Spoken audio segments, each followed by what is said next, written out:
Now, the White House is preparing sweeping tariffs and investment restrictions on China.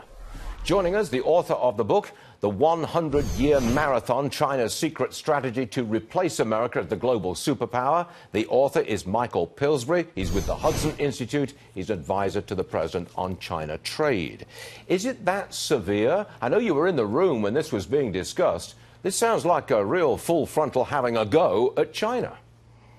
Well, let's not exaggerate, Stuart. This is a long-term problem in which there's been a debate on both sides, in Washington and in Beijing.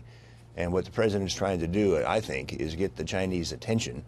I think he knows about the debate in Beijing. There is a reformist faction. There are globalists. There's kind of a Gary Cohn counterpart advising President Xi. But right now, the other side is winning in China. They've still got this predatory system. They really take advantage of us. And some way of leveling the playing field is behind the idea of these new tariffs that are just being discussed. They're not being announced. And there are several other measures in the pipeline, I think, too, including restriction on Chinese investment in national security areas. It's quite a package. Is this an opening gambit, a negotiating position which will be refined later, get their attention with something dramatic right up front? Well, I can't represent the president, but that's my personal opinion after reading 15 of his books. He's quite famous for deals and negotiations, knowing what the other guy wants, knowing what he wants. So I do see this as a negotiation that opened really when this man Liu He came to town 2 weeks ago. I don't know if you followed Mr. Liu, Harvard master's degree. In my opinion, he is one of the globalists. He's sort of the Gary Cohn in China. He has a lot of influence, but he's been losing. President Xi has not gone his way the last 5 years. He's gone much more toward these predatory restrictionist policies.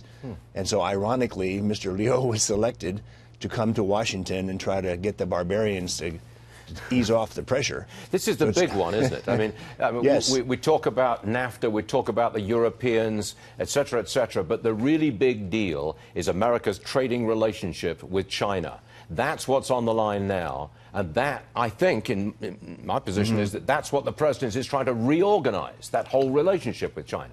That's right. The Chinese and the Americans are by far the two largest economies in the world. We need each other for many other things, and not least of which is North Korea. So we don't want to have a destructive, mutually harmful trade war. But these two debates that are going on influence each other. The Chinese are not stupid. They know about the globalists versus Peter Navarro and Bob Lighthizer, who they frequently demonize in their press.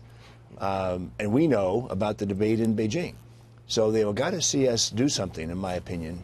They in China have got to see a number of steps taken before they're going to adjust their policies. And frankly, what's the most outrageous is this plan they have called China 2025, where they actually, in a very sort of chutzpah way, to mix metaphors, they announce their desire to dominate a large number of sectors of the world market and to use restrictive technology, unfair trade barriers to do it. My book had not forecast that. My subtitle is China's Secret Strategy to Replace America. But after the book came out, the Chinese began talking more openly about just what they want to do. So my book is right in some sense, but I was wrong to say they would keep this strategy a secret for so long. Now it's open. At the end of the day, I'm listening to what you're saying, but at the end of the day, are we going to get a compromise deal at some point in the future and avoid a tit-for-tat trade war? I don't think anybody could know that, President Xi and President Trump included. We're going down a path that's, I wouldn't say it's a game of chicken, but it's a kind of negotiation President Trump excels in. And in Art of the Deal, I don't know if you read the chapter where he decides whether to go into Atlantic City casinos or not.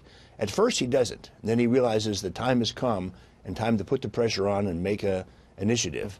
That's, I think, where we are with U.S.-China trade policy right now. We're both watching each other. Yeah, really. Michael Pillsbury, you were in the room, and we appreciate you being in our studio. No, I deny being in the room. Okay.